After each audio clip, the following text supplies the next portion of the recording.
somebody in the comments asked if I would go into more detail about Instagram for artists. And I can only share my experiences. I'm definitely no expert, but I have found that it's been a helpful part of promoting my work and being able to share my work. So I'll just give you my insights on Instagram. I'll just start by saying that I'm not really a fan of social media in general. Like I had Facebook for a while. I have not been on Facebook for probably 2 years, maybe longer. I just don't like, social media in general, just because, especially as a creative person, well, I think even for any person, I think it sort of encourages us to compare ourselves to others, and usually we end up coming up short, you know, which is not good. And the last thing you want to do as an artist is to be comparing yourself to somebody else's progress, whether it's artistically or their career. It's just not a healthy thing to do. And I mean, the reality is regardless of how perfect things look on Instagram and Facebook and all that, we know that, you know, life is complicated and nobody has a perfect situation. That's what I like about YouTube. It's better because I can kind of share the reality of being a full-time painter or just being a painter in general, whatever. You can share your experience, and I feel like it's more authentic, or it has the potential to be more authentic. But on social media, you can create the illusion of success, or create the illusion of happiness, or the perfect life. And I think that, unfortunately, most people do that. I mean, I think there is that kind of pressure to present yourself in that way, which I think, like I said, is not necessarily healthy. So I'm not a big fan of that. But on the other hand, the thing I do feel that Instagram is helpful for is it's like an online gallery, or it's like a gallery on your phone. So when I'm out like plein air painting, or if I'm, you know, at some social gathering, a party or whatever, I can, you know, and somebody says, oh, I'd like to, you know, get talking about painting or whatever, and people say, can I see your work? You have a way of showing them a collection of your work immediately. And I've done that countless times, and there's, you know, that's resulted in a few sales, you know, like out plein air painting. The reason is somebody can follow you right away, and then they can look through your stuff, and if they see, you know, maybe you'll post the painting you were painting the day that they saw you, and then they'll, you know, direct message you and say, hey, is that painting available, or how much is that painting, or whatever. That's happened a couple times, so that's been cool. So yeah, it gives them a way to see your work and then to reach you if they want to. I mean, like emails and stuff, I've given out emails and never heard from anybody, but Instagram has worked for that. So that's one benefit of it.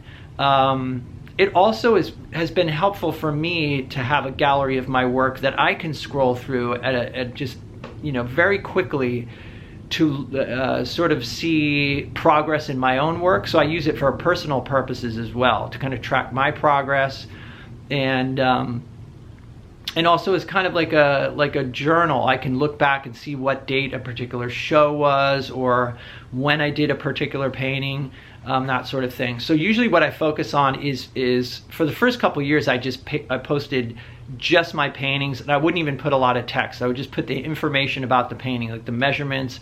I'd put like, you know, like say, you know, 24 by 24 oil on linen, something like that.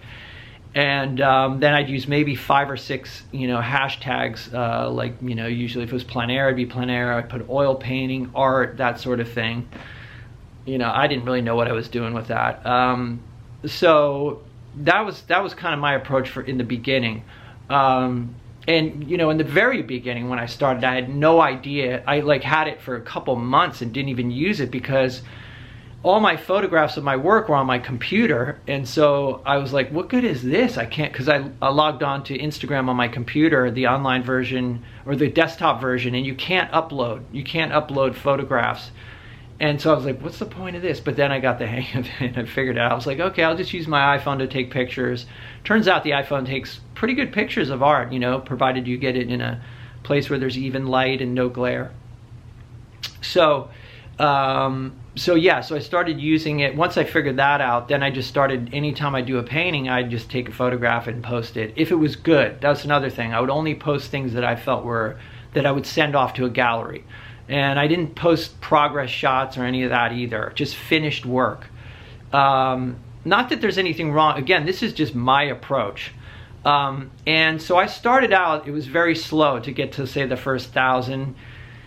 And then I can't remember, maybe 2 years ago or so, I hit 10,000, and I did notice like a difference in sales from like say 1,000 to 10,000, but from 10,000 to 50,000, I haven't noticed any difference in sales at all. It's about the same, which would be between 5 and 10 paintings a year from Instagram.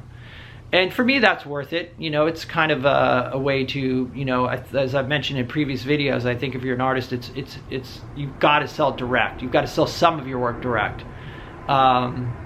It's great because obviously there's no gallery fees and all that. So, yeah, but in the beginning, like I said, it was kind of slow. To get to 1,000 seemed like it took a long time. And then the more you have, the more it accelerates. And so what I started doing too was I started using the link in the bio. You get one link in the bio.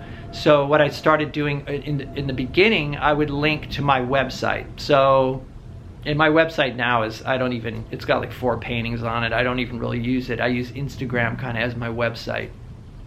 Like if I'm going to show people work, that's where I show them the work. It's got like I don't even know how many posts, maybe 600 posts on there. So in any case, I don't really even use my website anymore, but I still do have it. Anyhow, so this is another thing, yeah, using that link in the description, it can be really valuable. For example, recently I have, you know, my show right now at Elliott Fouts. So when I post a painting that's in that show, or I post a picture of the show, then I will then I'll put a link to the gallery's website featuring my work, you know, the page that features my work. I'll put that in there. I'll put that link in my bio so that people, and then I'll mention it when I post, you know, so I'll post a picture and say, here's another one from my show, you know, check, you know, head to the link in bio to find to see the rest of the painting, something like that. And you can get creative with it. Another thing that I found out recently is that through my daughter, who is, you know, she has a contact at Instagram, said she's heavily into the whole YouTube thing. And so anyway, she had information directly from YouTube, and they were saying, from Instagram, saying you should post videos because the Instagram algorithm favors videos. They're trying to promote videos on Instagram. It's only a minute, I think, is the limit you can do. But if you post a video, then you will get featured. You're more likely to get featured than if you just post a picture. So if you can get creative about like including small videos. I've been trying to do that. Like when I do a plein air adventure video, I will usually try to edit a 1-minute condensed version, put that on there, link in bio to the whole thing. I'll say, you know, oh, this is a condensed version of my latest YouTube video. If you want to see the whole thing, head to the link in bio. You can go to my YouTube channel. So that's kind of been my approach. But like I said, it's helpful, but I think it's important to kind of keep it in perspective. And like I said, you know, a lot of people may feel like, God, I'm having trouble getting, you know, a lot of followers, and I totally get that. I'll give you an example though. The things that do well on Instagram, I'll give you an example. I had one painting. There was certain times where I blew up on Instagram, and one of the times I posted like a couple paintings of like still lifes of fruit.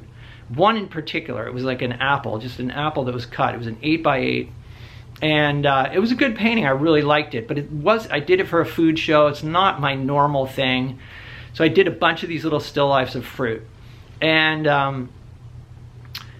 to my surprise, they blew up. I think one of them, I think the apple one, got like 5,000 likes. This was back when I had around, I think I still had under 10,000, you know, followers.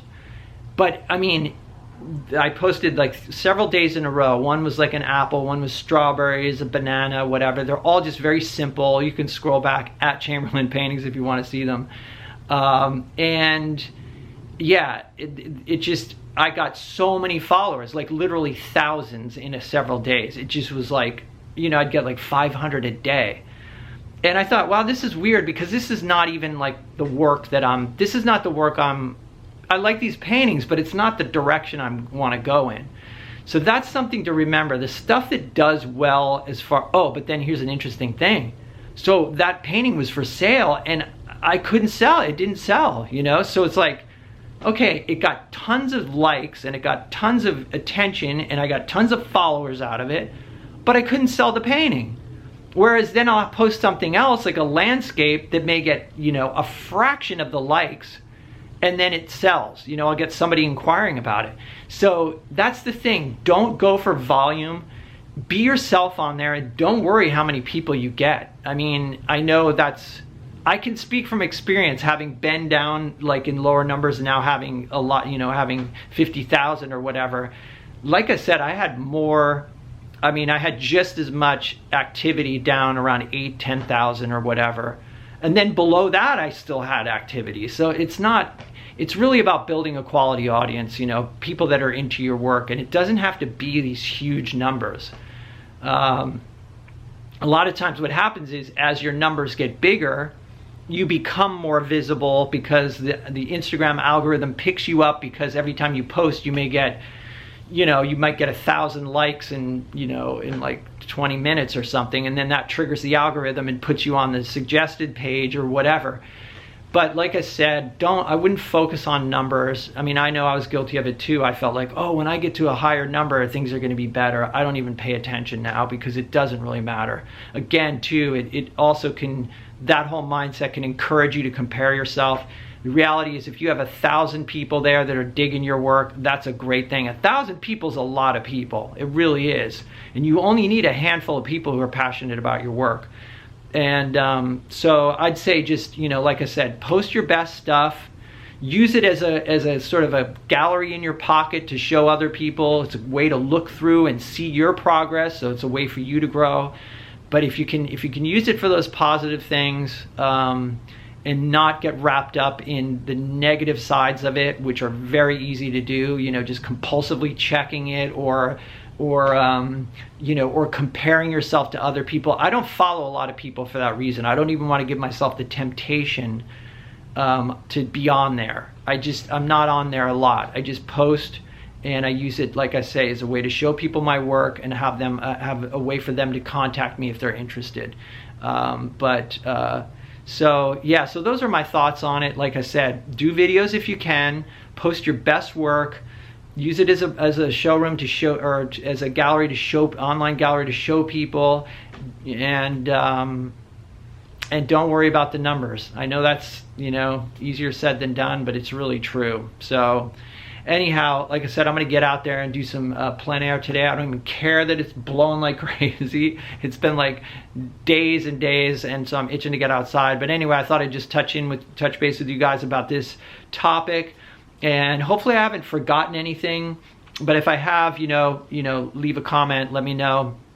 Let me know your feelings about Instagram and your experiences in the comments too. I mean, I know everybody.